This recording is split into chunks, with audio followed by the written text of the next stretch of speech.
If your Gmail inbox is always messy, filters can save you a lot of time.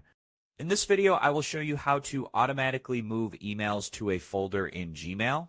First, open Gmail on your computer using a web browser, as this works best on desktop, not the mobile app.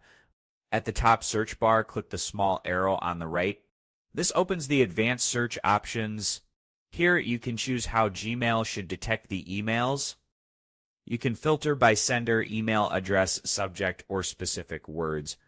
For example, type an email address in the From field. Once you're done, click Create Filter at the bottom. Now Gmail will ask what you want to do with those emails. Check the option that says Skip the Inbox if you don't want to see them there. Then check Apply the Label. From the drop-down menu, choose an existing label or click New Label and give the label a name, which works like a folder. Now check the option Apply Filter to Matching Conversations. This will move all emails to the folder instantly.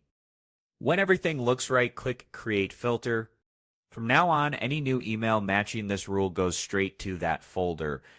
You can find the folder on the left side of Gmail under Labels. Using filters keeps your inbox clean and easy to manage, and once you set them up, email does all the work for you. And that's how you automatically move emails to a folder in Gmail. If this helped you, like the video, subscribe for more videos, and I will see you in the next one.